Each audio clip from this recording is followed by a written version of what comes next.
Muy bien, me informan que salimos muy bonitos en la foto.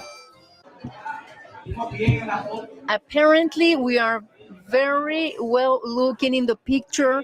Everybody very skinny, nice, with a lot of hair. Really, we look really nice in the picture, according to what I have been told.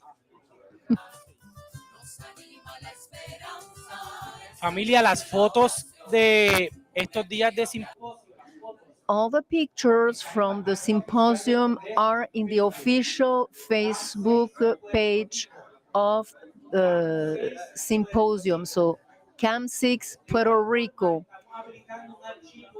And in Google Drive, we are opening an online file so you can have access to the pictures, to the videos, and also to the content, to all the material, all the presentations, all the testimonies, the enlightening moments. So these are things you can use in your country in order to prepare your own dioceses, your own congresses. So all that is available. Pictures are being updated so they can be available to all of you. On the other hand, in the main corridor, you have some material that you have shared. So we have training material, we have prayers, we have pictures. I think Father Antonio de Jesus, he said that there are some key holders. So things are there. So first arrived, first served. Don't run now to pick them up. But well, of the things that we have that we brought to share, so whenever you wishes, you can put it in the table in the corridor. And tonight as well, when we are going to share, the sharing tonight, it's going to be in the room of the coffee break, where we have the coffee break. So the room of the coffee break, we will have the cultural night tonight. So bring all the things that you still have in your suitcases. It's gonna be an area, a separated area, a little bit more reduced. It will be for sharing. And someone told me that Mayagüez diocese, there is a cake. It's a cake uh, that comes from the west of Puerto Rico. We can find in other places, but it's a specialty from the west of the country. So all these, so you get ready. Also, Jeffrey is telling us that any detail that is related to the departures, we will we are not going to share all the names again, but if Jeffrey or anyone, um, if you have any concern, so look for Jeffrey or any other of the persons in order to check the information. It is important because sometimes you can get mixed up with the schedule, and it's not the same to leave at 3 a.m. or 3 p.m. So please, if you have any concern or you have some information that is not checked, please do so. I think we are all here and we can start a little bit before. So we have insisted in previous days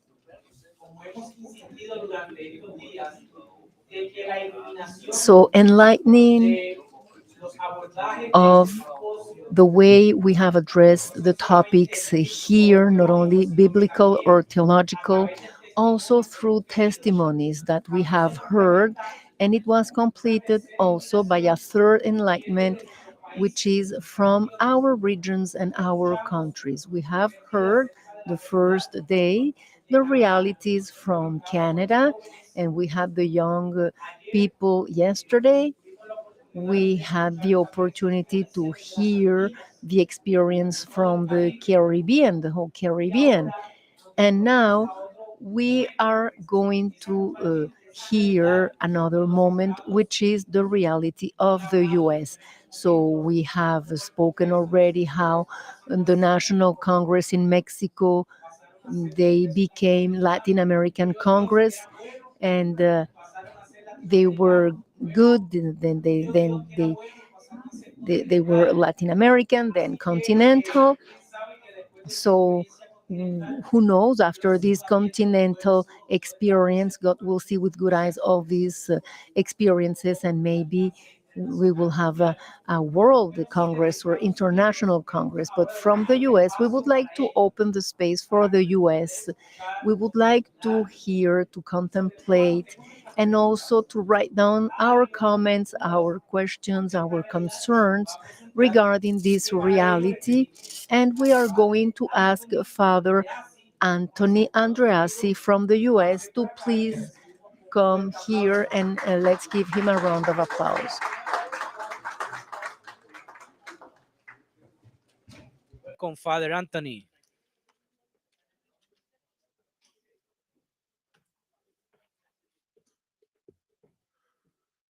Thank you, Angel. And let me begin by thanking all those who put these meetings together. Obviously, we all see how much time and effort has gone into this and continues.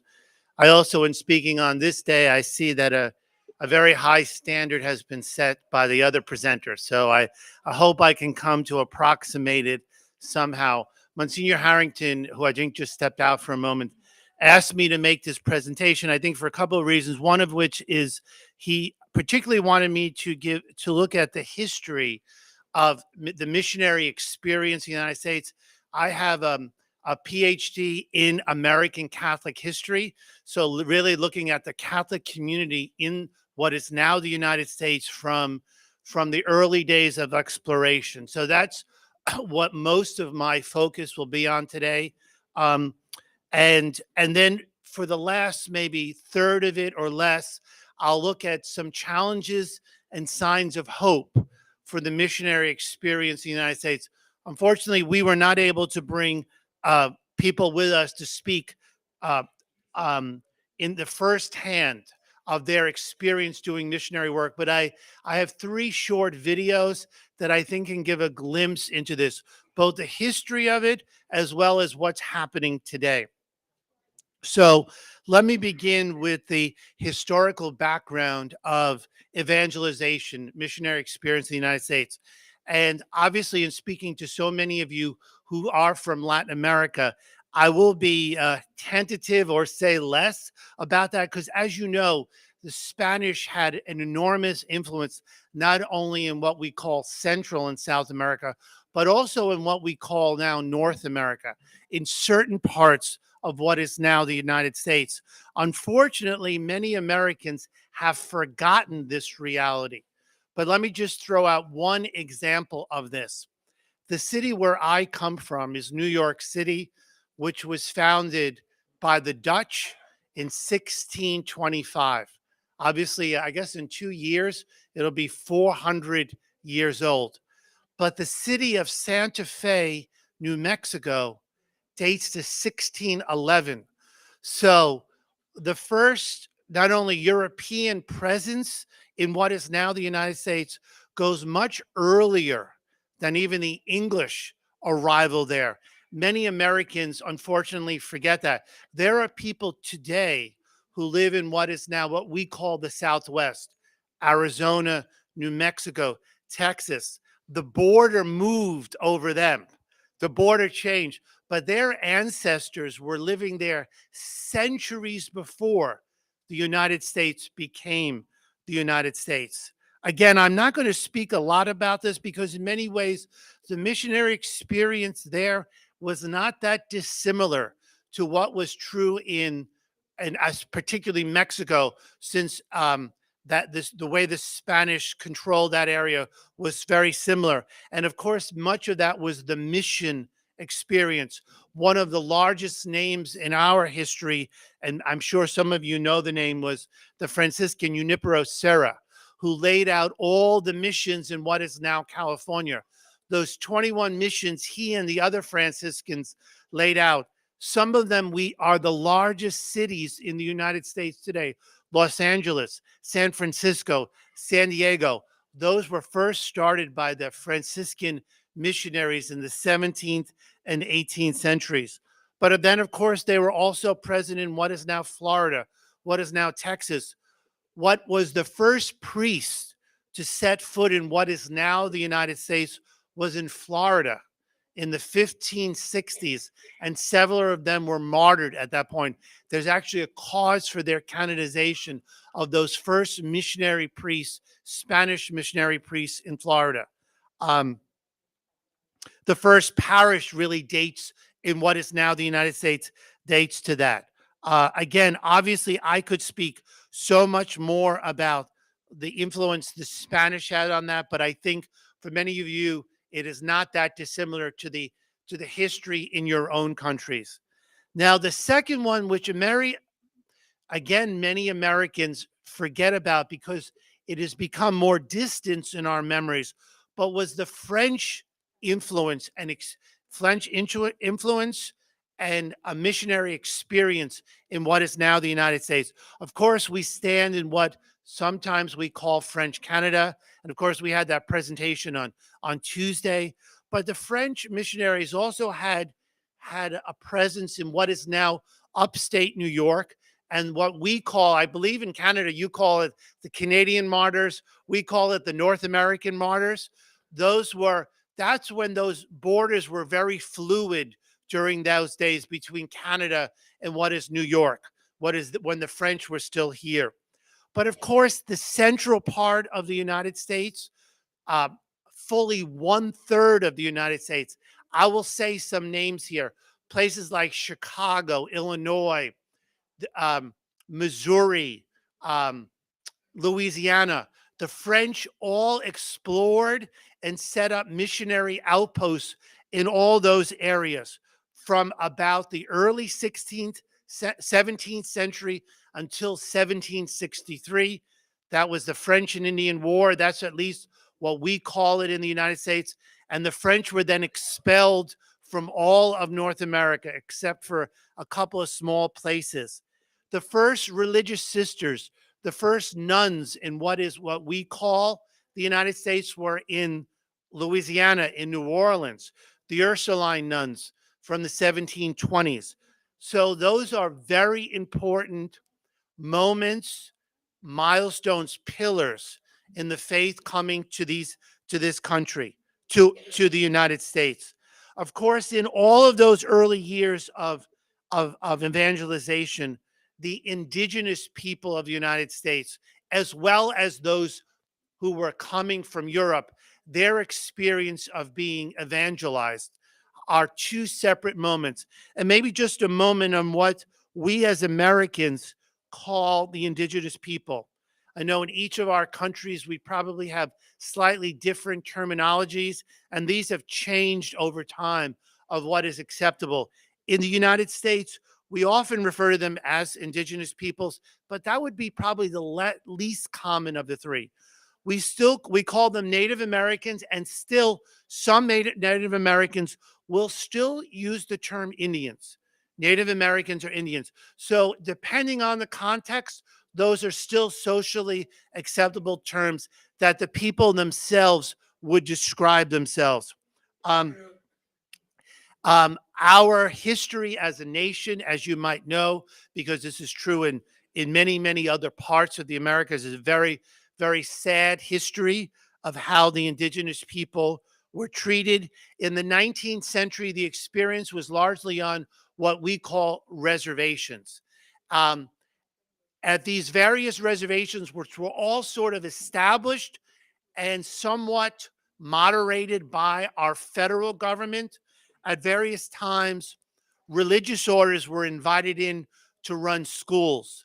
The Jesuits, and I haven't actually mentioned the Jesuits yet, but for the first couple of centuries of what is now the church in the United States, the Jesuits led the way in many, many ways. And at many moments, in many places out west, um, they were the primary evangelizers in those places, usually working in collaboration with one or two different religious orders of women.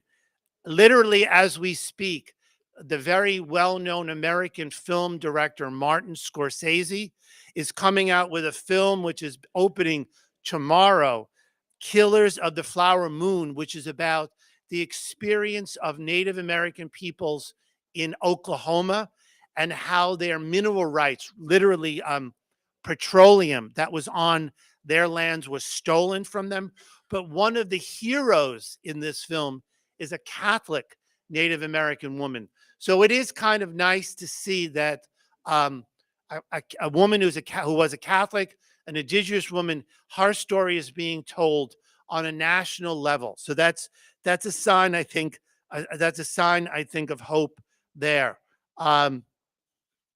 Now, the largest are not arguably, but actually, the largest of the three influences on what is now the United States came, of course, from the English. Um, and what's most important to make a comment about from the very beginning is, since when the English settled what is now the United States, beginning, of course, with the eastern part on the Atlantic seaboard. At that point, England was solidly Protestant. So, unlike with the French and the Spanish, Catholics were always seen as outsiders, as other. And that has generally been our experience in the United States since the oldest times. And let me give you one very powerful example of this. The Puritans who settled what is now New England, um, they have an oversized memory in American history. The people who settled New England, not far from where we are right now, they were more Protestant than the Anglicans back at home. Of course, the most popular book they brought with them, we all know the answer was the Bible. But I will give a prize to anyone who can tell me the second most popular book that they brought with them. And you can't use Google to look this up. You can't use Google to look this up. This book was called, it's still in print to this day, Fox's Book of Martyrs. So during the time of Queen Mary, who was the last Catholic queen of England in the 1550s, she's often remembered as Bloody Mary because a couple hundred Protestants were put to death during her reign. After England got a Protestant king back in charge, this book was written as a piece of propaganda to say how Catholics were bloodthirsty and we were out to kill. That was the second most popular book in the colonies for the first 150 years of English settlement of what is now the United States. So that very much put Catholics, when we arrived, as outsiders. A Protestant historian at Harvard about 100 years ago, 90 years ago, Protestant historian, said that anti-Catholicism is the oldest and deepest hatred in the American people. The oldest and deepest hatred in the American people. I make these comments, I make these 2 points, maybe emphasize or overemphasize these points to try to make the point of showing that during the time of the first arrival of Catholics in what is now the United States, up until the late 20th century, or at least to the mid 20th century, that was our experience, trying to prove that we did not have divided loyalties, loyalty between our nation and between the Pope, because we were always looked at as less than reliable, less than trustworthy because of that earlier Protestant founding of America. So that's, I think, very important to hold on to. Now, the first Catholics who arrive in any numbers in what is now what we would call the 13 original colonies, which were all on the East Coast from Maine, where that tragedy happened yesterday, all the way down to Georgia. The first colony that was known as a Catholic colony was the colony of Maryland, which is right next to where our nation's capital is, Washington, D.C. But it's very interesting to note a couple of things about Maryland.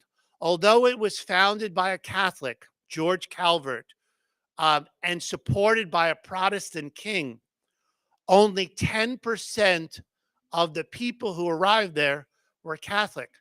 90% of them were Protestant. So even in the Catholic colony, Catholics were a distinct minority. Now, the Jesuits were the priests who came over to be the chaplains, the pastoral workers, the evangelizers there. But unlike in what was the experience when the Spanish sent priests, the Jesuits were told they would get no help from the crown. The crown, the state would give them no money. They would have to run plantations. They would have to run farms to support themselves. Originally, and immediately upon arrival, they began working with the indigenous people of what we now call Maryland. They also began employing indentured servants, but eventually they also started to own African slaves.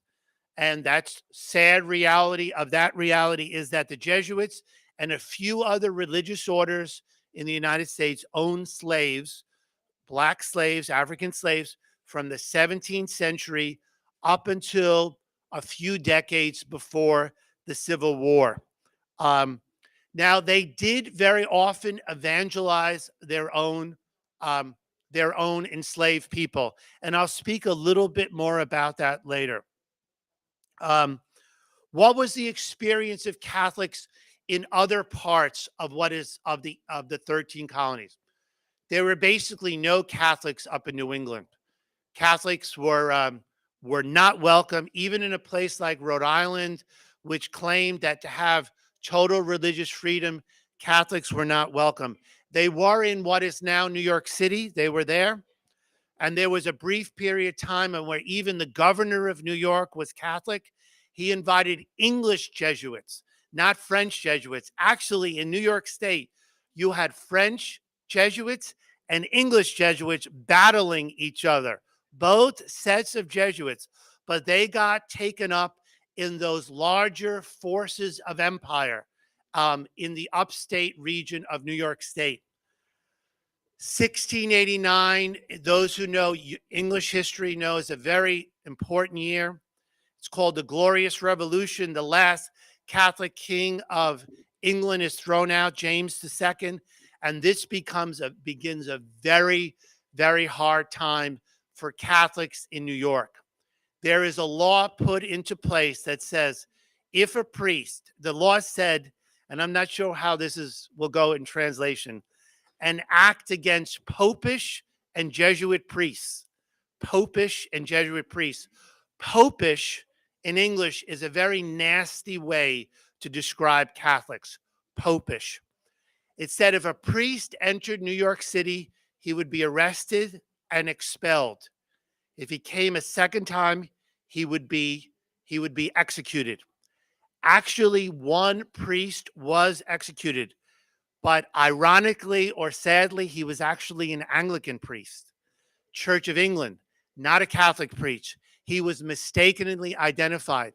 But for about 100 years, the only way Mass was celebrated in New York, a Jesuit from Pennsylvania would come in disguise and celebrate Mass in people's homes.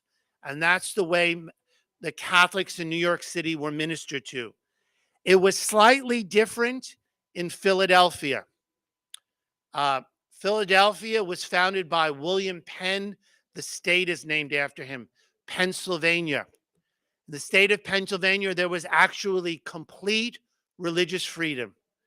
And in 1733, the only church in the world where it was legal to have Mass in English, well, obviously it was in Latin, but the homily was in English. The only place in the English-speaking world where it was legal to celebrate Mass was in Philadelphia. And that church still exists today. It's still a Jesuit church. It's called Old St. Joseph's in Philadelphia. Even in Maryland, the Catholics had to go underground. There could be no churches. There could be chapels on wealthy people's homes, but no churches. Just to give you a sense of, so we were still very much outsiders, others. At the time of the American Revolution in 1776, there were about 2.5 million Catholics in the United States. 1% were Catholic. About 25,000 out of 2.5 million, and most of them lived in New York, Pennsylvania, and Maryland. Things changed with the American Revolution for the better. Now, why? Catholics generally supported the revolution. We think the main reason why they supported the revolution was they said things are so bad for us right now that any change would be better. So that was probably a major reason why Catholics supported the American Revolution. Our first president, George Washington, was very friendly toward Catholics and supportive. One reason in particular.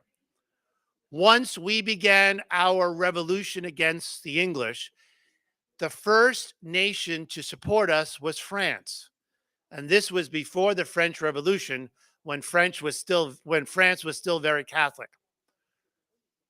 November 5th was it's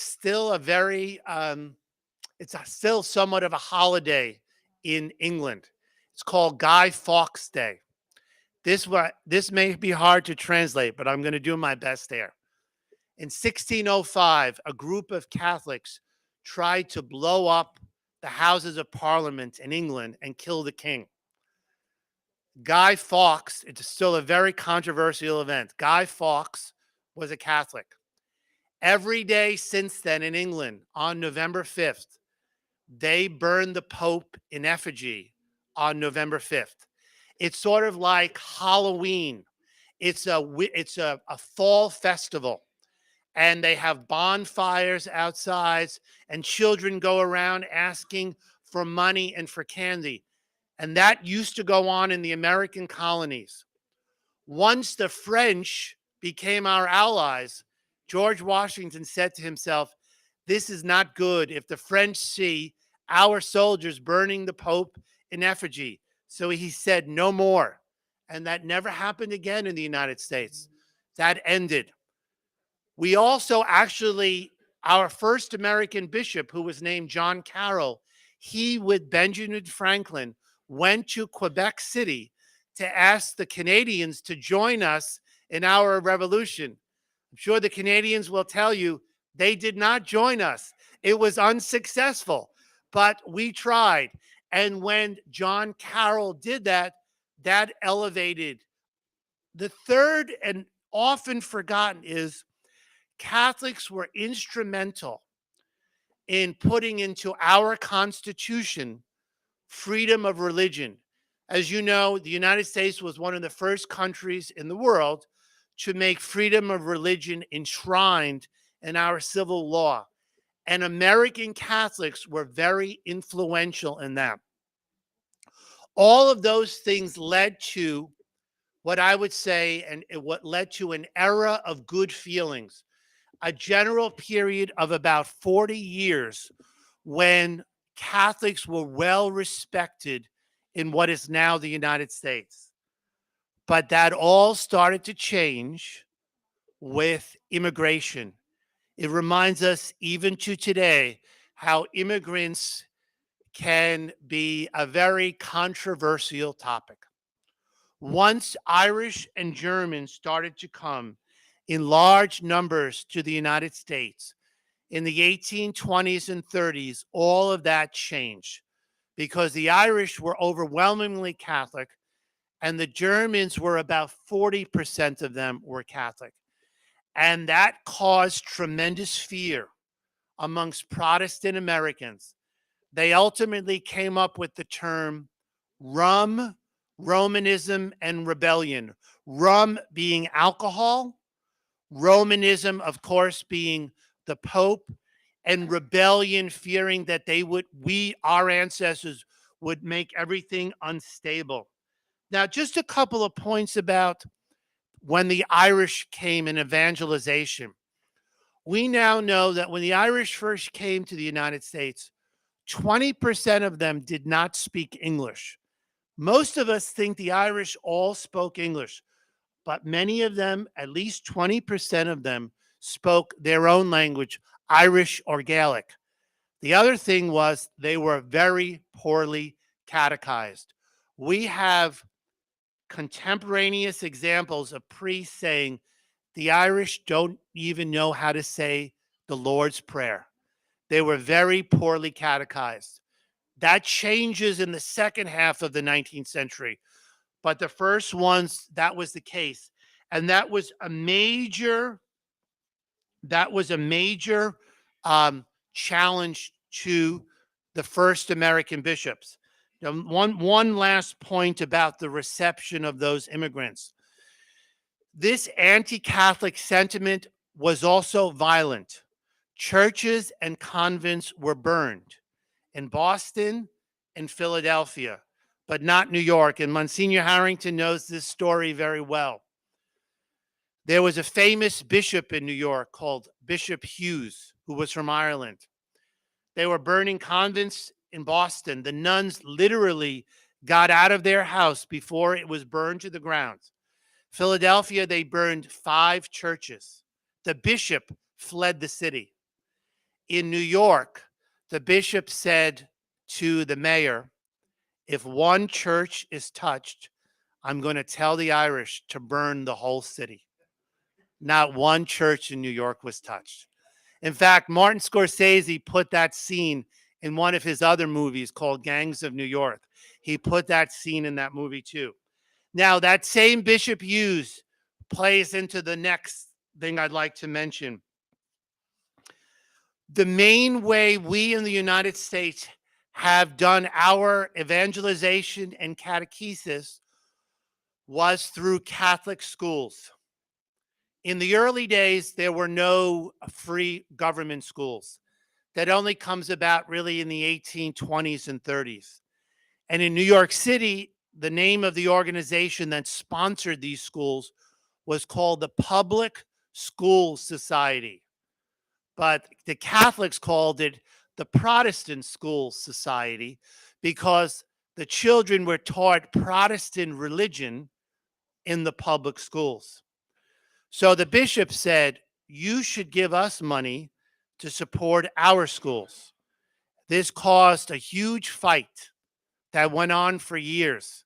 And this bishop was not afraid to have a fight politically. In fact, in one election, he put up his own candidates to try to destabilize the whole election, and he was successful in that. But ultimately, we lost that fight.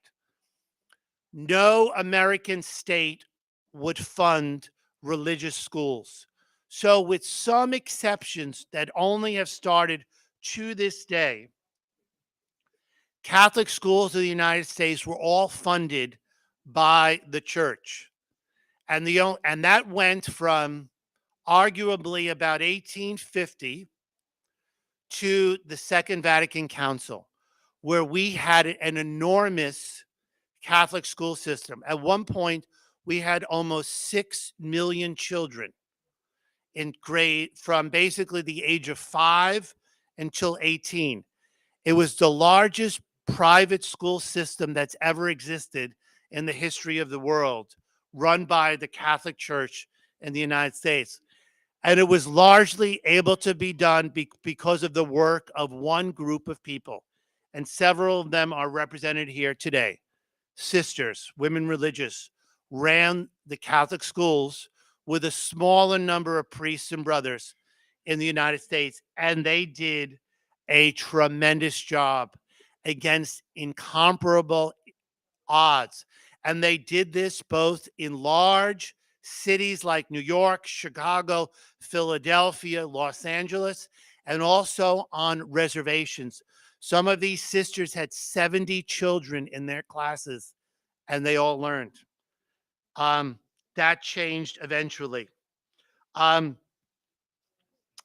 like to show a video right now Um, in a moment, Um, I haven't actually mentioned yet. Well, I did mention. I mentioned that there were enslaved black people in the United States, and uh, religious orders owned them. The history of black Catholics in the United States is a rich history. It's a sad history. It's a complex history. Only about 2 or 3% of Catholics in the United States are black. Most black people in the United States are Protestant because most black people in the United States originated in the South, which was heavily Protestant. There were very few Catholic influences in the South. There are some exceptions. I'd like to show the second video, I think. Oh, no, I can't remember. Let's see.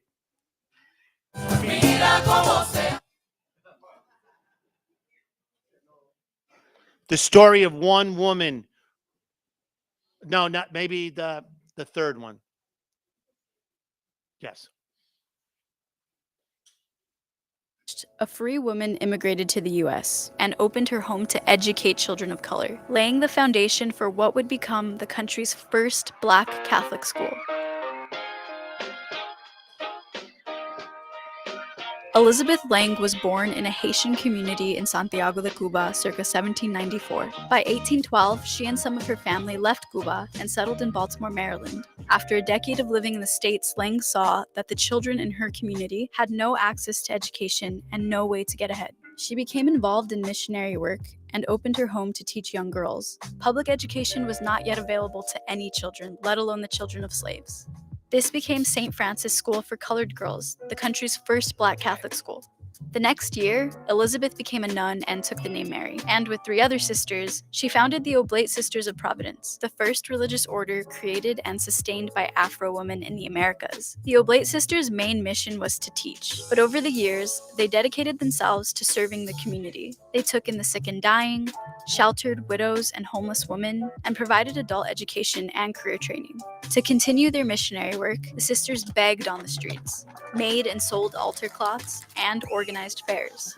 By the mid-20th century, Oblate sisters were teaching in 16 states across the US and in Cuba. Mother Mary Lang died in 1882, but her work continues. The school she founded still stands after 190 years, and 99% of its graduates attend college. As an immigrant, as a free woman in a slave state, and as a Catholic in a Protestant country, Mary Lang faced many odds, but none that could shake her faith. Because of her life's work, Mother Mary Lang may go down as the first Afro-American saint in Catholic history. Actually, Mother Lang is one of 6 Black Americans whose cause for canonization is in process right now. For evangelization amongst Black people in the United States, we also have a, well, first I should say that in these early years, most orders of nuns would not take Black women into their convents, so they were segregated. And there are about another 2 or 3 other orders of nuns that still exist today that go back to the 19th century that were founded during this time. The Josephite priests in the United States was a religious order priest started in England, but came to the United States specifically to work with Black and Native American missionary in Black and Native American areas. It's also interesting to point out that the first American canonized was Mother Cabrini, who I'm sure is well known in other parts because she also went to other parts of the Americas. But it's interesting, although she was an American citizen, she was an immigrant herself to the United States. The first native born American canonized, another woman, was Mother Seton, Elizabeth Ann Seton.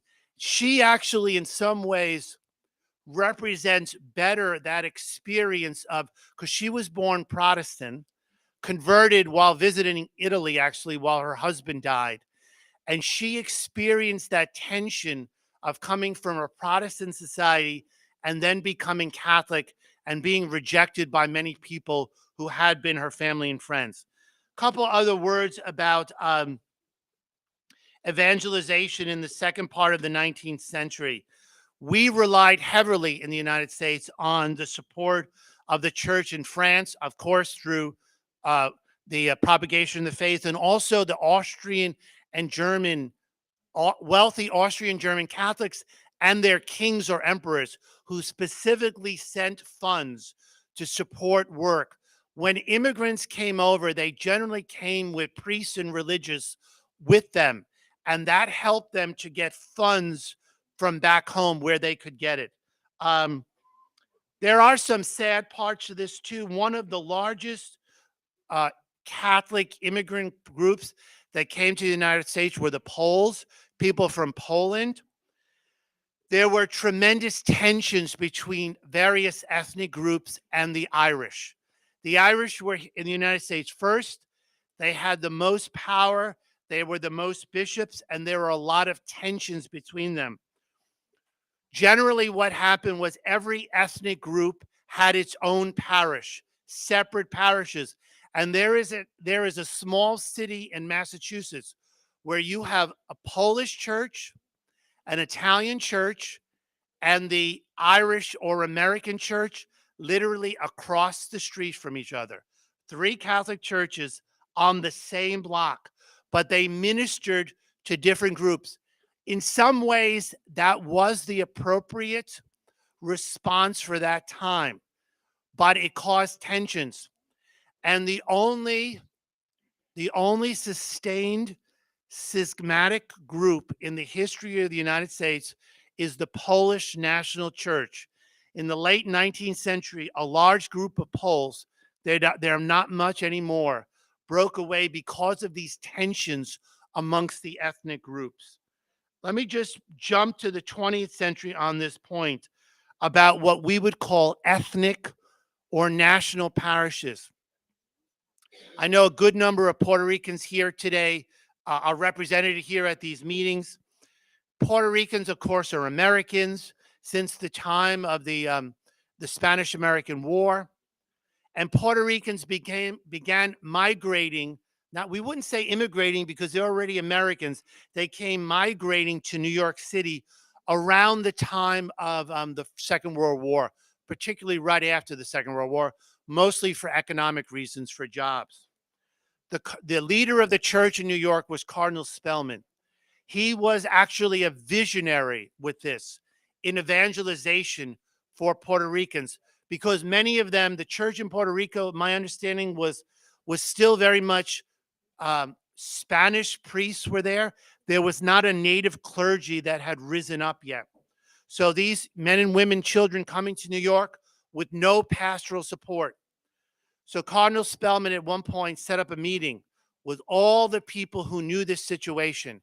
And he went around the table and he said to and I spoke to a man who was at this meeting that took place in 1952. He said to them, "Tell me what I should do." And Cardinal Spellman was not a person who usually told people to tell him what to do. They went around the table. And at the end of the meeting, he said, "This is what we're going to do. We're going to send, starting this year, half of the ordination class to Puerto Rico to study Spanish.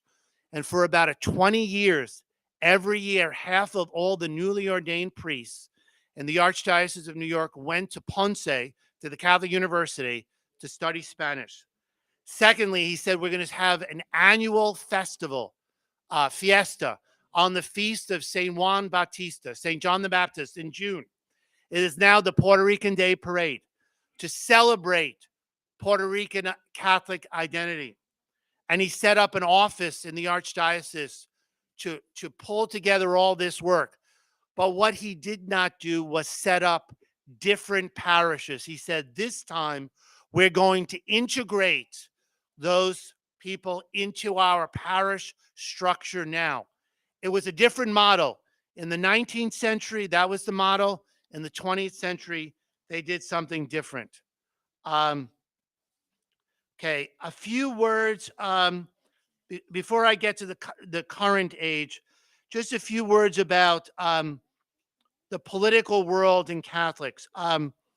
Things got better after the Civil War. It was hard to burn Catholic churches anymore because our numbers were expanding enormously. and our political influence was expanding enormously, particularly with one party, which still exists today, the Democratic Party. Catholics overwhelmingly joined the Democratic Party, and the Democratic Party said, we have to make Catholics happy if we're going to get them to vote for us. By the 20th century, we actually had the first Catholic to run for president in the United States, 1928. A man by the name of Al Smith. Interesting himself. He was from New York City. His family was Italian and Irish. The Italians changed their last name, and that was not uncommon. Sometimes people whose last names in America sounded foreign would change their names to sound more American. Remember, I keep talking about that outsider. Catholics feel like outsiders. So one time, the way you do that, many Germans did that after the First World War. When we fought the Germans, in fact, there were about 500 Catholic schools in the United States that were taught in German in the United States. The children learned in English and German every day. As soon as the First World War came, that all ended. One thing, I think you'll get this. We used to call them Frankfurters, and then they became hot dogs. I don't know how that goes in translation, but anything that was German sounding was made into English. Now, Al Smith ran for president in 1928. It was not good. There was still an enormous amount of anti-Catholic hatred in the United States. And I'll give you two examples of this. Al Smith had been the governor of New York State. And while he was governor, he opened a tunnel in New York City. There are a tunnel that goes between New York City and New Jersey. It's called the Holland Tunnel. And there was a big ceremony in 1926 at the opening of the Holland Tunnel. The governor is there and the cardinal at that point, Cardinal Hayes, and he was dressed as you would imagine a cardinal at that point. When he was running for president in 1928, that picture was reproduced hundreds of thousands of times. And it said underneath the picture that he opened a tunnel that went from New York to the Vatican. And the Pope would come to run the country when he became president. That was, and many Americans believed that because they believed you could not be a good Catholic and a good American. They were divided. You could not be the one and the same. There was, and I think some of you would know this, there's a terrible hate group in the United States called the Ku Klux Klan. They originally were founded against Black people, but they expanded eventually to expand their hatred for Jews and for Catholics. And for some reason, it's a very complicated reason, they will burn a cross. Although they're Christians, they burn a cross when they want to denounce someone. And when Al Smith was running for president, when he came into Oklahoma by train, the first thing he saw was a field of burning crosses to welcome him into Oklahoma. It was a terrible defeat, and he did not get elected president in 1928. Of course, the first American president, first American Catholic, the first Catholic to become president was John F. Kennedy in 1960.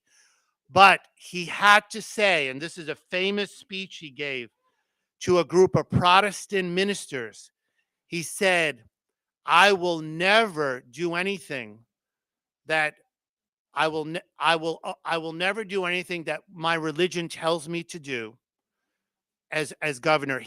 As president, he basically separated his conscience from his role as president. He had to promise, basically, in order to get elected, he had to promise the American people that my life as a Catholic will have no influence on me. It's a very complicated point. It was probably not a good thing to say, but that was the only way he could get elected.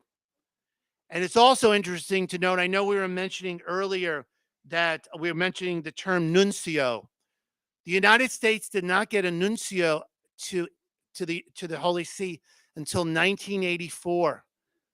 Very recently, because Protestants, even in the 1980s, and that was under Ronald Reagan, even in the 1980s, there were Protestants who did not want us to have any association with the Holy See. Actually, can we now go to? I want to show. This is something about evangelization in the United States. The first video.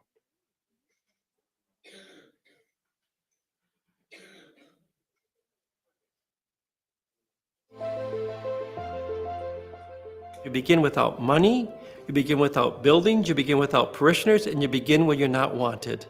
But as you enter into the picture, people see you may not have been wanted, but now you're needed. Glen Mary Home Missioners, we're home missioners, meaning we just work in the United States, in rural areas. We have a priest and brothers, and there is a community of sisters. The role is to go into counties where there is no Catholic Church and to establish it and to build it up. We look for areas that are poor. We look for areas that are diverse. We look for areas where there are few or no Catholics. And we simply go and we try to set up a presence. And that's exactly what I did in Irwin, or what I'm doing right now in Irwin, Tennessee. I came there with absolutely nothing, not even any paper clips. And I put an ad in the paper and said, we're starting a Catholic church. If anyone's interested to have a meeting, we'll meet at the senior center. You look for any available buildings or any available storefronts, beginning with having Mass in a home, expanding from there to perhaps a storefront. What we're doing is we're building community first, and eventually a structure that surrounds the community. And yes, the people of God put their hands to that structure. They help build it, they help clean it, they help design it. I think that we've ended up with a beautiful church. I love this church.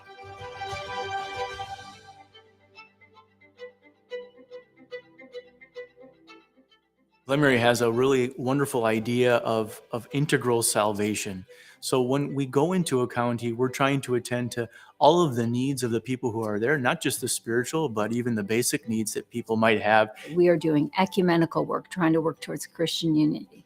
We're doing evangelization, inviting those who are not Catholic and who have never had a church home in to be a part of our community. We're doing the social mission of the church, reaching out to the most vulnerable and confronting systemic injustice where we see it. Glen Mary does a lot like how I see what Jesus did when he was on earth. He walked among the people. He saw needs, the poor, the ill, the sick, spiritually, physically. He cured them. Glen Mary goes among these people today. So if there's 20,000 people in a county, in a sense, every one of them is our parishioner in a sense. We go to everybody. Glenmarians are dreamers. Glenmarians have visions of helping bring the kingdom of God fuller to the areas they work in. Glenmarians love independence.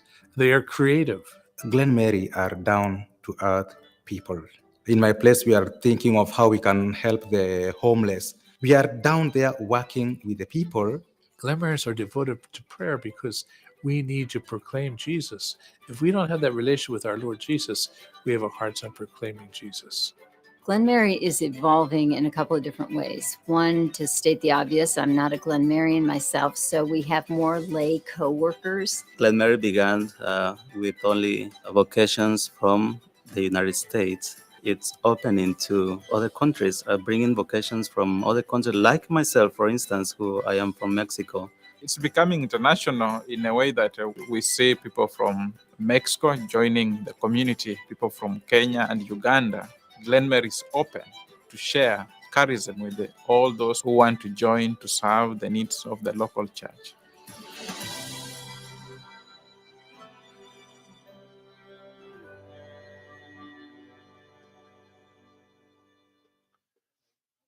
And that sort of brings us to at least to the 20th century. Of course, 1911 is when Maryknoll is established.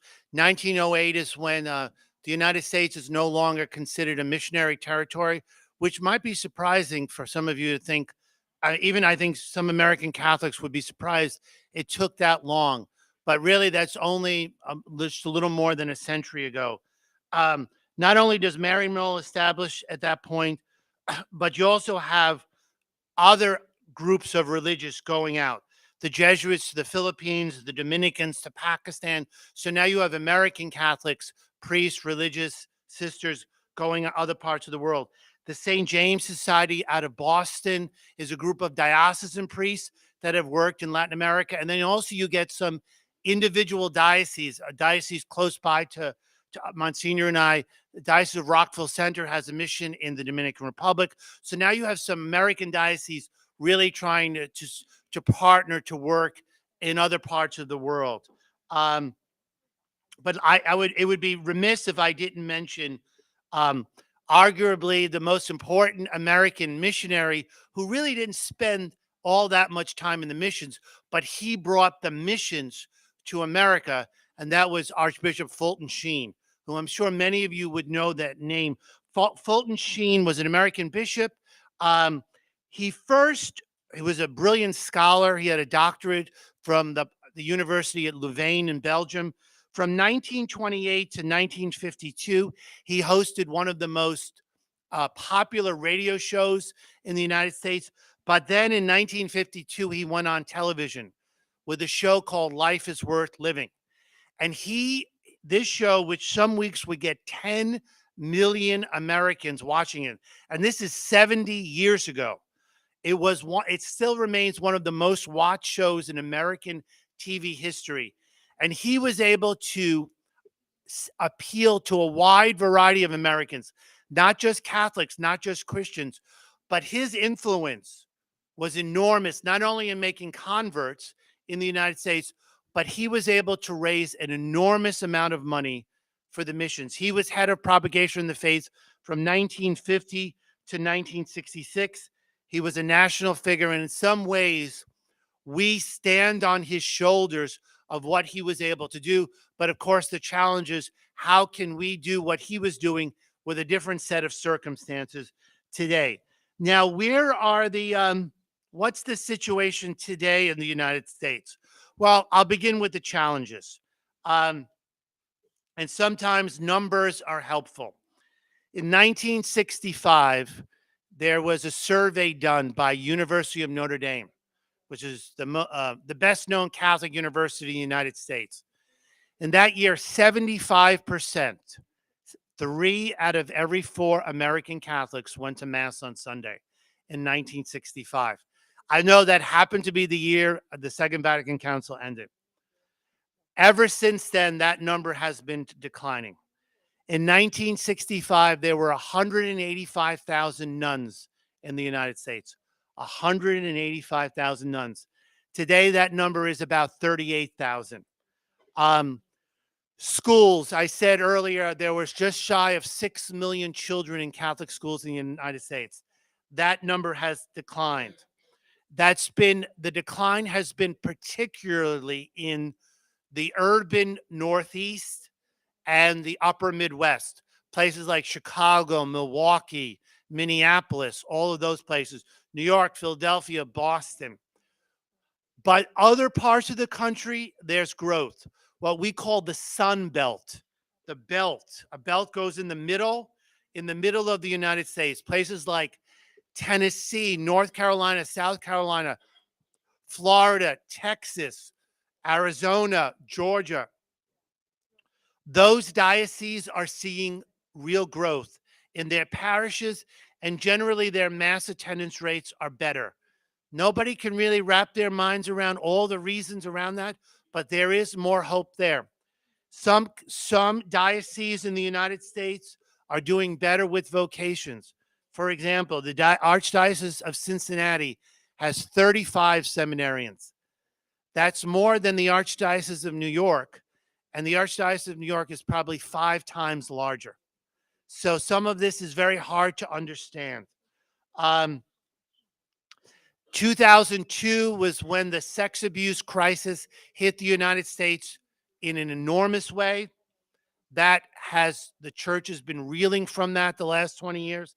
And then the COVID pandemic, a lot of churches closed for 4 months. Some churches didn't close at all. It had to do with what state you were in. Where I am from, where Monsignor's from in New York, the churches were closed for 4 months, and we've really never recovered from that. Many people who used to come to Mass all the time don't come anymore.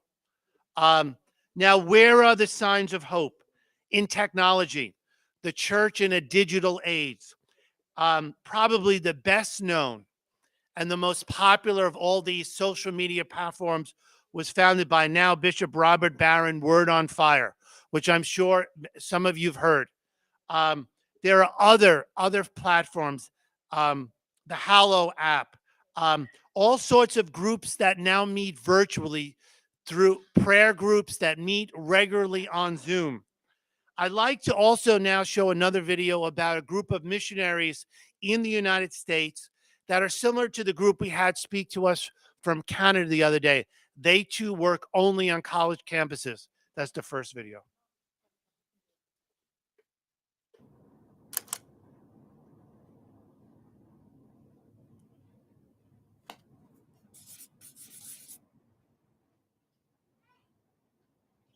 I was still kind of at the beginning, it felt like, of a conversion, or had just had a reconversion. So the prospect of kind of having the responsibility of going out and sharing the Lord when I felt like he was still doing so much inside of me was a little bit daunting. The decision itself was, yes, there was, questions around how will people think of me now that I have missionary attached to my name, now that I'm fundraising my salary as a Harvard grad. But those really just kind of paled in comparison to the joy and the life I knew that was in store for me if I said yes. It's a tragedy if people who deserve to know who they are and whose they are aren't able to hear that from a voice that they can relate to and trust. I've come to learn that the Lord is a good Father who is constantly running after me. And that's the place where mission flows from. What I've been able to come to know in coming to know God in a deeper way is just how wild he is. The yeses have been to unknowns. They've been to things that I thought have been beyond my capacity. The opportunity and focus to have a schedule that's so conducive to the sacraments and holy hour that really changes you and allows you to kind of pour into others. It's something that I will carry on for the rest of my life. Because of my yes, there have been a number of lives transformed by God, and first and foremost my own. It's crazy that the Lord wants to reach my heart and wants to reach the hearts of others by allowing us to have a crazy and wild, incredibly exciting adventure. God's yes is absolute, even when mine wavers, and he's promised me his entire life. I couldn't have told you those things before becoming a missionary. These missionaries are now in about 70 different universities around the United States and growing every year. Last comment, because the United States is a nation of immigrants, immigrants still tend to give a tremendous amount of vitality to our parishes. Hispanic, Filipino, Vietnamese, African, though we can't obviously just rest on the assumptions that in the past those people felt welcomed and then became fully part of our parish structure. But again, many parishes that are alive today, it is thanks to the energy. In fact, just a couple of weeks ago, I was celebrating Mass at our parish in Brooklyn, and I realized probably at a weekday Mass, probably 2/3 of the people at that Mass were not born in the United States. They were born in other parts of the world. And the only reason they were there that morning for Mass was because of the missionary spirit that had gone out to their lands now that they're bringing to the United States. So that's all that I have to share. And obviously, if you have any questions.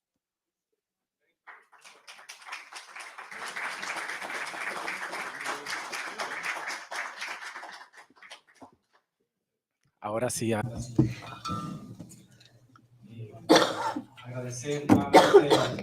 Thank you, Father Anthony, once again. For us, it's not just about the participation, being here with us, which is something that we value very much, but we've looked at the Caribbean, Canada, the United States. These regions have not just been participating, they haven't just been present, they've actually been contributing to the reflections that we are working on this particular experience. So we're going to open the floor now to questions, comments. If there was anything that resonated with you that you wanted to comment on, we have our brother Jeffrey in the corner with the microphone. Here, Father Baltazar, and then go ahead and think about what you might like to say while he's sharing. Father Baltazar, thank you, Father Anthony, for the presentation. If the Missionary Congress would like to include all of North America and the Caribbean, well, we've already seen this on the first day, the second day, and now it's the third day. I was speaking with Father Sergio here. We have gotten a clear picture of the following. The Catholic Church in the United States came out of and was born from a need, but it was born from the need to live faith. And let's remember the words of Sister Yvonne, who shared with us. She was there for 32 years. The important thing was to guide and support people. That's what is important. So thank you, Father Anthony. And I would also like to recognize that today the United States Church has been generous. They have collaborated with this symposium. But we need to see generosity once difficulties have been overcome as well. So I think that that is an important point that we need to continue to think about at the next American Congress CAM 6. Thank you. Father Jafet.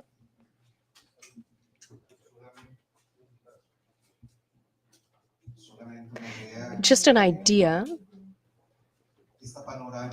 This picture that has allowed us to stand together in different spaces that in the past were unfamiliar to us, in the sense that we couldn't have imagined a church whose history had so much suffering in the United States. We don't tend to imagine these sorts of things. The Father mentioned films and how in the past he's seen things in films that are part of this history, but it is a history with it's a church with a history of suffering. So it has gotten through many difficult circumstances. So thank you, Father, for this testimony and for the presentation. And it's wonderful that we've been able to learn about these different things that were foreign to us, and now they're very close to us. There's something interesting here. I was saying yesterday to the other fathers, the language has created an obstacle, and it has led to exclusion without we even realized. We've got this idea that, in countries where they don't speak Spanish, they're strange countries and unfamiliar to us, but we can meet one another in faith. The struggles are different, but it is always this continuous struggle to continue pushing forth. Any additional comments or questions? Father Floyd, and then we will have Dr. Ivan.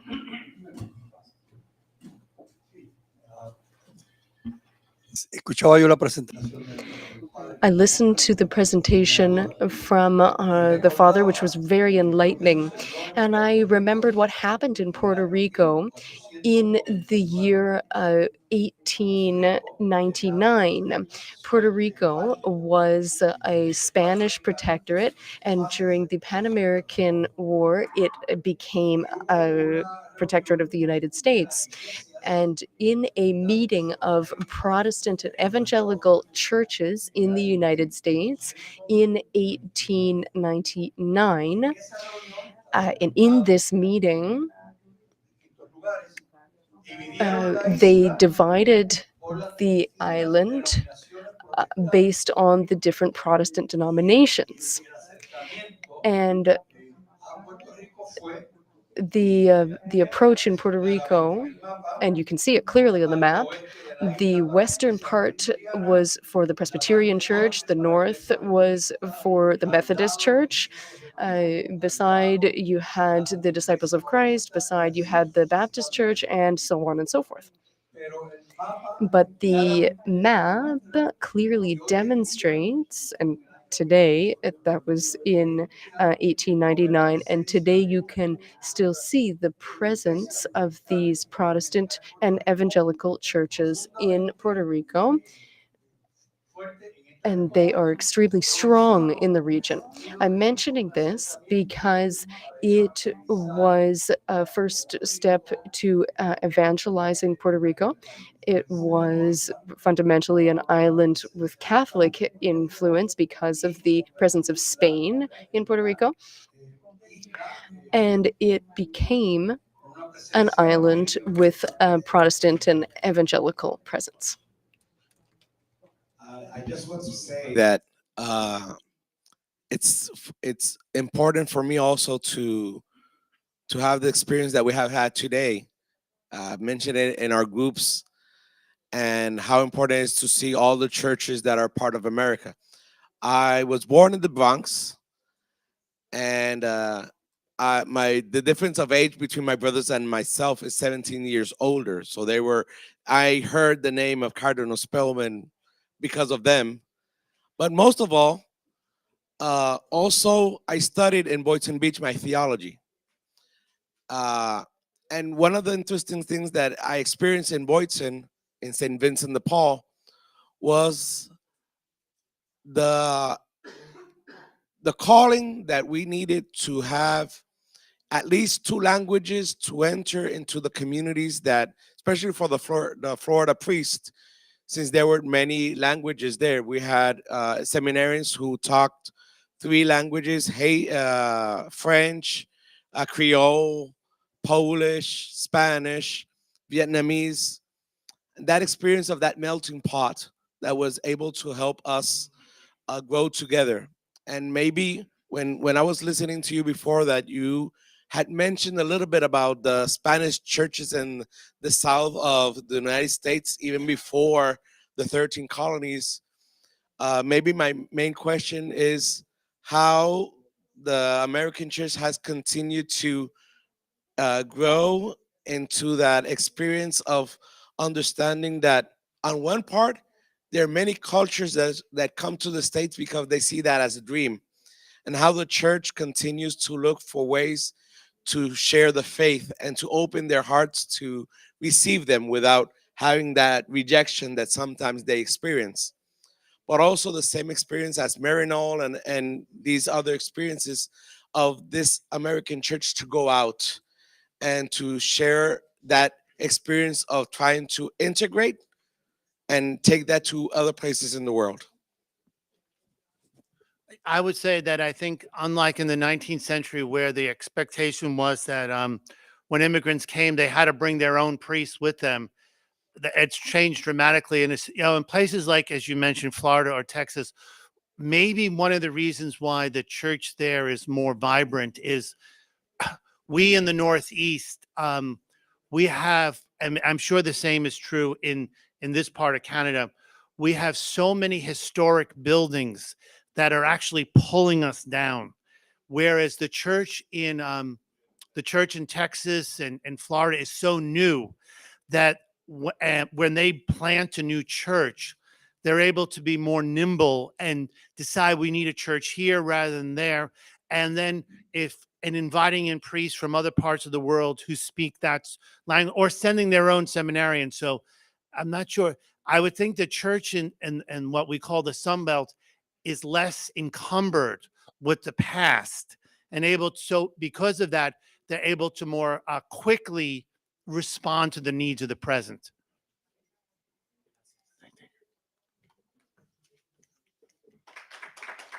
Thank you. Nuevamente agradecemos la Once again, thank you very much for your participation. It was very enlightening. And with the change in the schedule that we did, now we are going to move on to the first part of the forum. And Father Floyd is now going to offer some specific instructions in terms of how this is going to work. But we made a small change to the agenda. So now we have the afternoon forum with the work groups. But I'm going to take this moment now to share, our Father Antonio Duvacimento from Brazil. He is the director of the Theological Pastoral Institute of Salem. It's known as the Sebitepan. He's the director of this institute, and this symposium has been full of surprises and celebrations. And so Father Fabio tomorrow has a big celebration. Father Fabio is graduating from his PhD. So Father Fabio is with us now, adding to all of this enlightenment that we have had. And then he is going to head out to celebrate a very important moment in his life, which will be to continue enlightening others in this journey of faith. Father Fabio.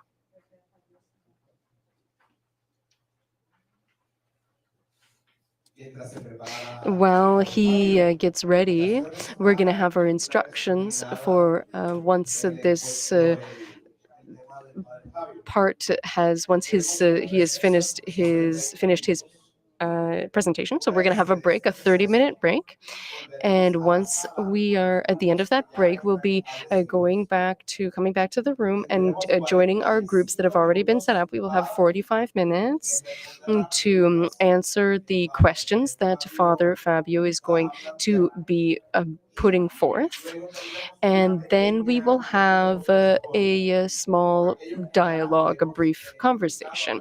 And we have already offered instructions to our moderators who will be helping us out with that. So the most important thing to remember is that we need to make sure that we are we stick to the schedule, because we must stick with the schedule that has been stipulated, particularly in terms of the hotel, and so that we can have our Eucharist, so that we can conclude all of this wonderful experience that we've had.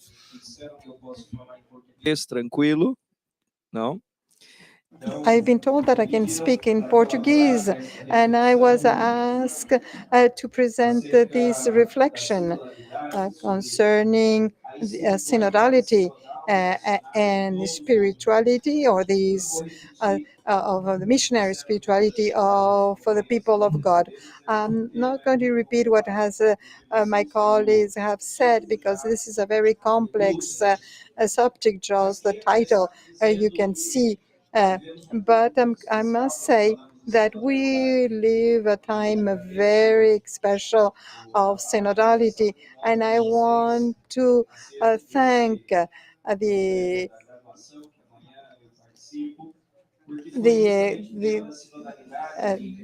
expression of congratulations for my PhD, and it's a theme of my research. I work on synodality in the church.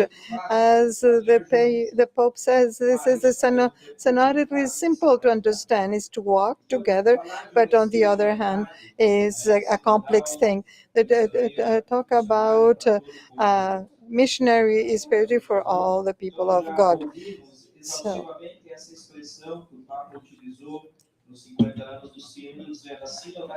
we have heard already this synodality, which is that is the journey that that the church is asking us to this call, the Pope. I wanted to tell you something that has been already said. It is that the synodality is not an invention of Pope Francis in the meeting in Medellin, or not in the magazine, we have an anthology of text of the Pope's Francis, and I wrote also a text that I say that the synodality is the fruit of the Vatican Council, and we have a synodality today. It's because Pope Francis gave a step forward for the implementation of synodality as this is for to really be in the ecclesiology of the people of God. And I, I, I think that today we are living the Kairos. It is a time of grace for synodality in the church. And I think that this event, with all the comments that were already made about that, the fact that it's the first time that we're in Canada for this kind of symposium, and that we are going towards Puerto Rico for the next year, it is a sign of the synodality. We want to walk together, and this desire, this wish seems to show that we are open to listen to this, to the Spirit. Of course, to work, to walk together, we have to really match the steps of each one. So to strengthen the idea that the synodality is a mature or ripe fruit of Second Vatican Council, because it is not an invention. The Pope didn't want to create something new in the church. He wanted an openness to come back to the essence of Christianity, and that is what the Second Vatican Council concluded, so that to promote, so the church could promote what it was essential for Christianity. And maybe that's where we find the biggest difficulty, which is the pastoral conversion that we talked about in this last day, because we are so attached to secondary things that we forget to the fundamental things. And I think that we have our foundations very clearly defined. We can leave behind what is a secondary. And I think that one of our difficulties, and that is my personal thinking, is that for this church that is going out, is the difficulty that we have is to draw up structures that there are obsolete structures now. It just to those comes from the Second Vatican Council. It's a reconciliation with man history, and as in a little bit late as this reconciliation with modernity. But now we are living the complexity of postmodernity,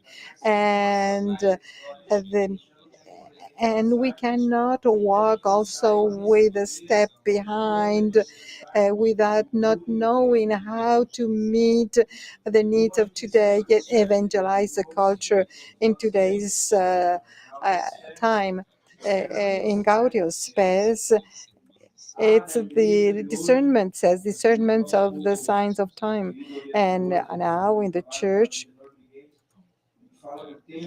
as Father Rajin said, we are in times of crisis, and there are different tendencies, and we tend to take refuge in a past that doesn't exist anymore. This is very present in some churches. There are groups that want to protect the orthodoxy, and they are attached to a doctrine without the essence. And it would be very good to enter in a time machine and to go back there. But on the other hand, we have groups also that have good intentions, that want to meet the challenges of today, but they are looking for a newness. And and sometimes I find myself surprised of all the things that are created in the parishes. Uh, the movement becomes different in, in and we don't solve what we do. And also with the what in today's society, where we are throwing away so many things, or just throwable things, and in our parish it's a little bit the same. And it seems that we always need something new. Sometimes we come to a celebration, to a mass, and we ask ourselves, are we really in a Catholic community? Because so many inventions and newness that one characterizes the Catholic. They think, uh, and also there is the tendency to go back to the past, and all the other is to go to always newness. There's the second one. And three is a discernment of the realities of our times. I'm sorry, my slides a little bit mixed up, but I think you can read properly. And what is the theological basis of synodality? I am a pastoralist, and I could say that it is an excellent pastoral strategy to organize our people to walk together. But the foundation of synodality is not that. It's a strategy to be able to have more success as a pastor.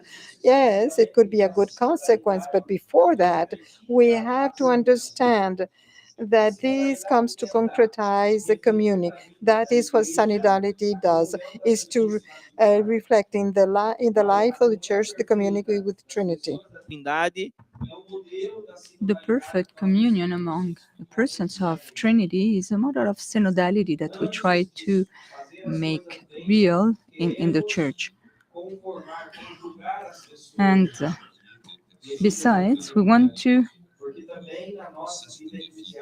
bring together different persons in the church, and that's a challenge because we are also influenced by the culture of our times. What compels us is the doing. But before anything else, we are called to the being, to be.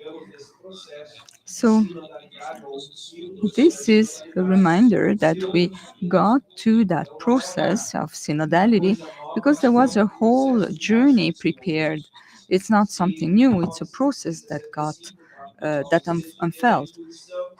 In 1965, well, in the letter of the Pope, he understands that we needed a way to bring together the bishop, that was the synod, to put into place some guidelines. And Pope Francis is taking a step forward in that process. The Synod of Bishops becomes a synod of the church as an organization in constant re-questioning and reformulation of itself, renewing itself to always be the faithful church of Christ. And so that the process that we are living presently takes action, I remind you that we had some points of theological reflection, and that helps us to understand the synodality process. First of all, synodality in the life and mission of the church, reminding us that the church was born as a synodal. The first 1,000 years, the council and the synod are the same thing. They are synonyms. We understood that it's more common now to talk about synod in the Western Church, but we have much to learn from the experience of our friends from East, from Orient. And then we embrace the idea of council. Then the document of Sensus Fidei that repeats what the Pope said, that is, God speaks through his people, and that we should discern that manifestation of God. And then we have the Synod of the Bishops. So the journey to synodality is about conversion. Yesterday, in our groups, we're talking about pastoral conversion and personal conversion. I think that pastoral conversion is a conversion of the church. It's a community conversion that goes through the personal conversion, but it cannot be understood as a personal journey only. It is an ecclesial journey that has to happen, so that has to take place. So that conversion has to question some things or challenge some things that are affecting us in the church. The first one is that spiritual harassment that is an illness that is affecting our religion. I had already translated a piece of that, and it's about living faith, like a self-referential faith, and that doesn't bring any hope for the ecclesial life. Pope Francis talks about that and repeats it, that spirituality is born of the personal encounter with Christ. The pastoral conversion of our community means that we have to go from a pastoral approach that is about conservation towards another approach that is missionary, where the church is a mother that reaches out. The church is a permanent school, a house that is always open. There's nothing worse for the life of our church, for that missionary identity that we have, but pessimism, nothing worse than pessimism or lack of hope. And the pastoral of conservation is exactly the expression of that. We've been saying for a long time that the children go to church to prepare the sacraments, the communion, the confirmation, and then they disappear. So catechism is always taught in the same way. I don't know if you had that experience. It's a session of torture almost. It's for the parents, for the family, and the young person, even though we know that it's necessary, we keep on doing the same thing. The Pope said that it's sad when we get to a parish and there's a list of prices.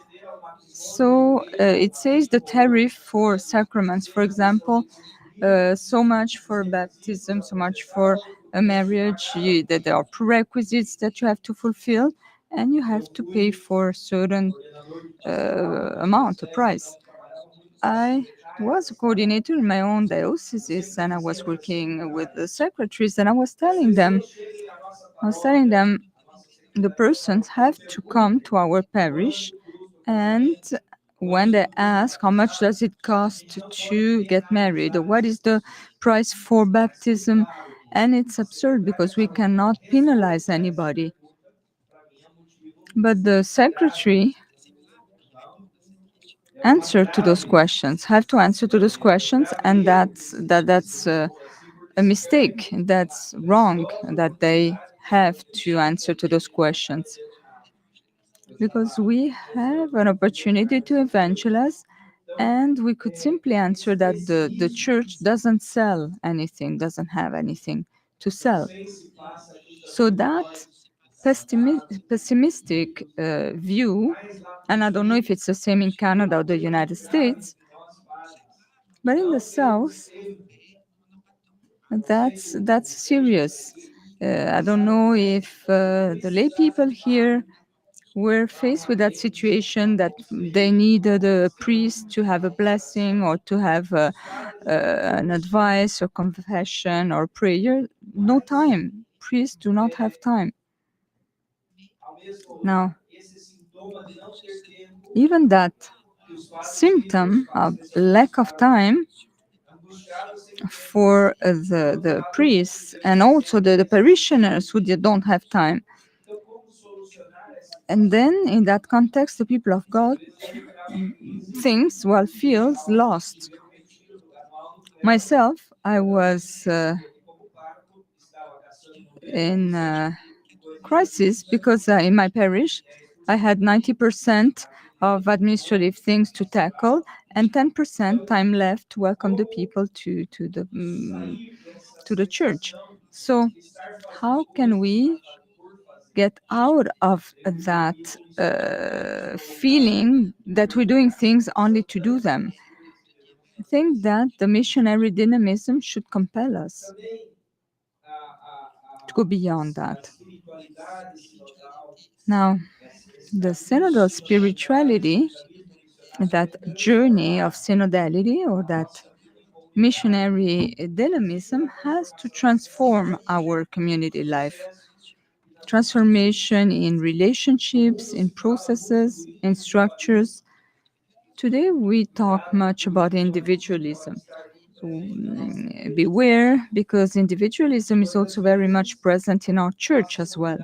So how many times our communities are treated like anonymous masses or groups. During the pandemic, so many left and nobody realized it. Now we see our churches empty and we don't even know where to find them, to look for them, because we don't know their names and anything. So the community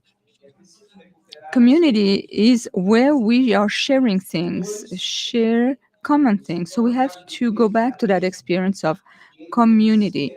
And then there's the serious symptom of clericalism that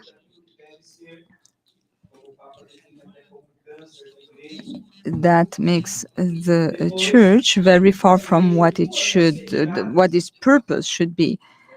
And then there's the church with closed doors.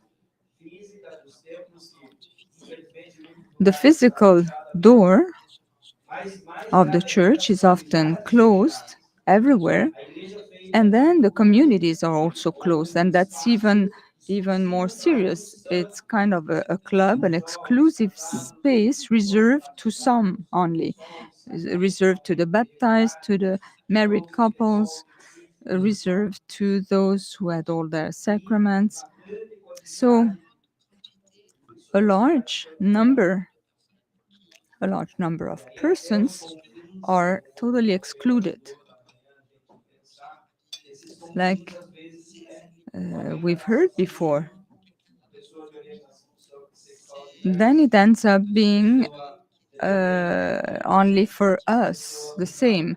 If somebody has a different sexual orientation or drug addict or any different person is not really welcome in our communities. So how to cultivate, how to live that synodal spirituality, synodal and missionary spirituality. And it's important to remind us that it's born in the from the personal encounter with Christ. Missionary disciples were, for me, a great contribution of Virgin Mary is to help us understand that figures do not reveal the reality. Brazil is the most Catholic country of the world, but the reality is another thing. The Catholics from the statistics and the Catholics who go to church. It's a different situation. There are practicing Catholics and Catholics that are not, who are not practicing. The practicing ones, if we take the universe of Catholics, they represent only 5% among all. So we know the situation in the parish. On Sunday, when we have the main, we hold the main mass, the church is full, but we know the reality behind that. So who could assume a mission, a community commitment? And Virgin Mary helps us to distinguish, to discern in the universe of baptized the groups, the specific groups of missionary disciples. And those are the ones who do not need a decree from the Pope, or they do not need an order from the bishop in order to develop its own mission in the church. As a conscious Christian, he assumes, he takes up his mission. Missionary disciples, as Benedict XVI was saying, is not only an idea, it's the encounter with one person. It starts with encounter with one person, Jesus. And then the disciple is born from that encounter with Christ. The encounter with Christ is such a strong and compelling event. It's not a step, it is a real beginning. And I like that new introduction of Pope Francis when he said that the steps, well, we cannot talk about different steps, but of different realities of one single thing. And then during our life, we deepen all components. But we keep on talking about steps like if it was at school or a learning process, a classical learning process, while the encounter with Christ is such a compelling moment that it can give birth to the missionary disciple and the ecclesial community. In that encounter with Christ, I become aware of my own identity as a disciple, and I become aware of my membership or my belonging to a community. If this doesn't happen, then it's not a real encounter with Christ. Last time that I was called to speak to youth, there was a large group of youth, and I was telling them that sometimes we organize a lot of meetings in the church, but I don't know how many of those encounters really happen in presence of Christ, because we're kind of repeating always the same things and we're not getting anywhere. So the encounter with Christ, the consciousness of carrying that desire to follow Christ. So something that is very important and we're wrong in pedagogy is the fact that we insist on convincing people, focusing on the mind of people. But what counts even more is the experience. Heart is more important than head.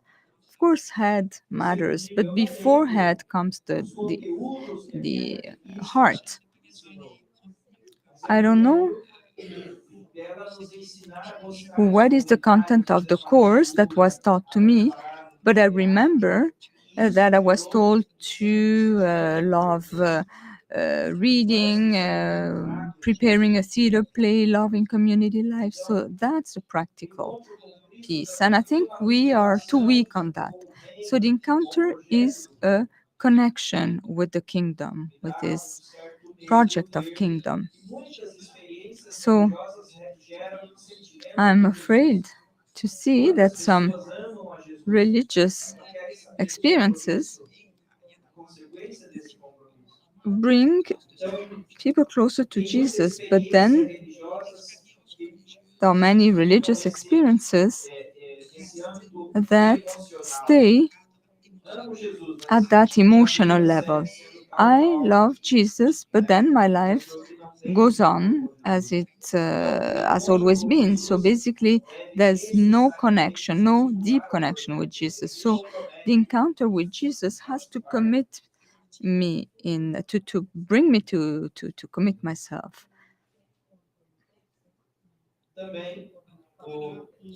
So the commitment with Jesus commits me, engages me with his church.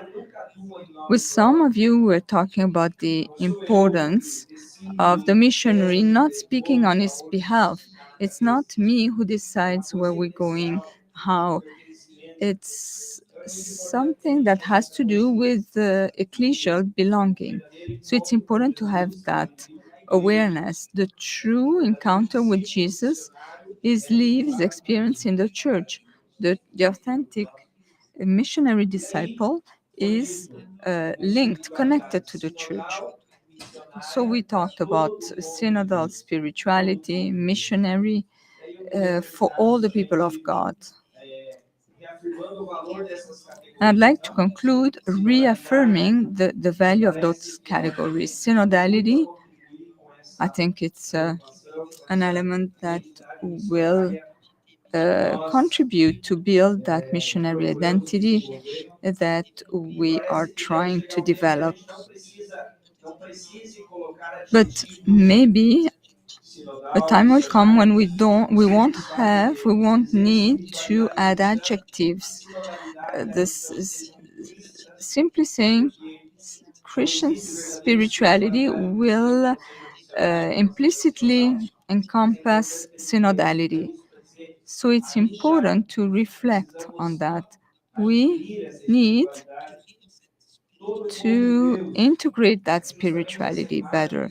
The whole people of God. That's about co-responsibility. And the clericalism makes our people more childish because we, with the seminaries, the image of clergy and clericalism,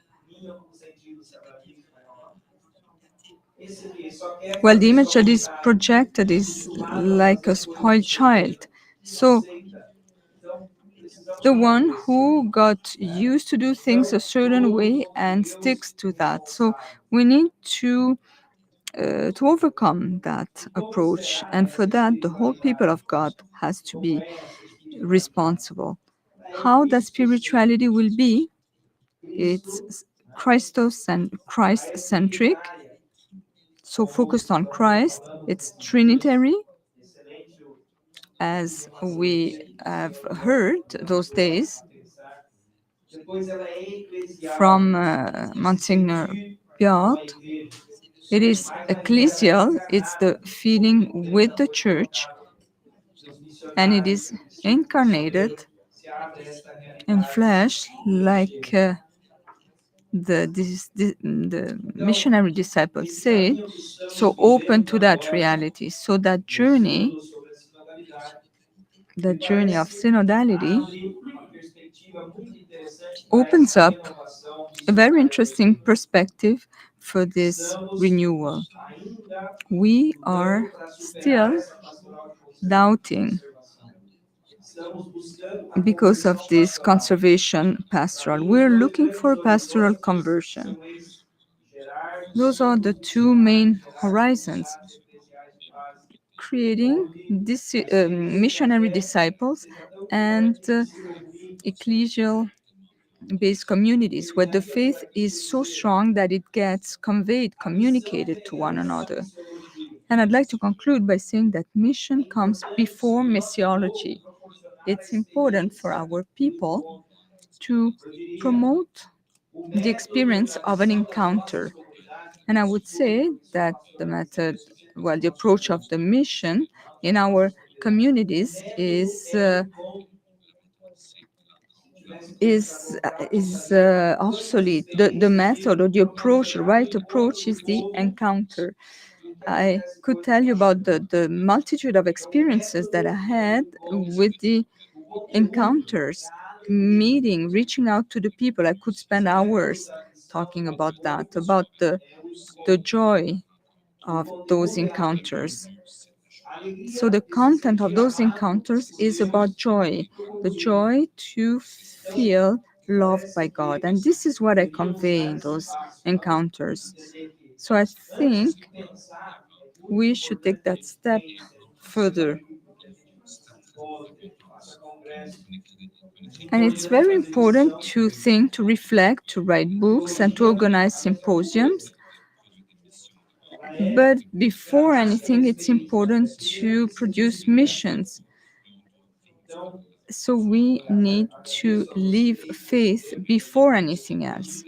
So I thank you for that time of reflection. I prepared a more complex text on those ideas, and this is the text that I will share with you. Now, I strongly believe that the synodal road or journey is not parallel nor opposed to the missionary path that we are trying to shape in our continent. This morning, we asked ourselves the question what to do with all that, with all those discussions. As we wanted to help bringing together, connecting the different highlights of the church in our continent as part of one single process. And next year, during the International Eucharist Congress and or seminar and the Jubilee 2025, Guadalupe in 2030, and the Redemption in Jubilee in 2023. Well, all those events, we wanted them to be part of one single process. The journey of the people of God as pilgrims in the Americas, lived in the reality of communion, which is not easy. So I thank you very much for your attention, and I hope that we can pursue that journey of missionary conversion together. ¿Alguna pregunta o comentario? Thank you very much, Father Fabio. Do we have any questions or comments?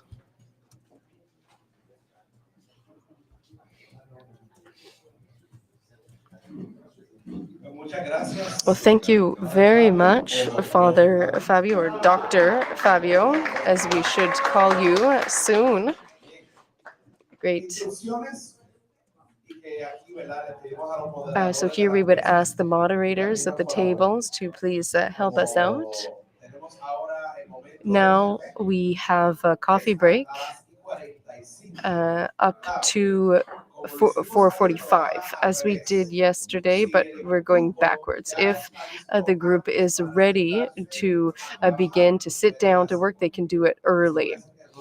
Just to make sure that everyone is awake so that they can continue working. So we're going to have until 5:25 to do our work. So 4:45 to 5:25 is group work. And here are the questions. How can we understand the call to walk together in synodality as an impulse for mission? How can we understand the call to walk together in synodality as an impulse for mission? And the second question is, what signs of hope for the mission illuminate the process of synodality? So those are the two questions that we're going to use for this process. So take your break, come back, and we also need to request note takers to please give to Luis, who's here in the front at the front, the document from yesterday and also the document that is to be produced in your groups today. One moment. And the person who's putting things on social media, we would also invite, or people who are joining us on social media, we would invite them to take their break now. And we're all going to come back and do our group work. So enjoy your snacks, and we will continue working shortly.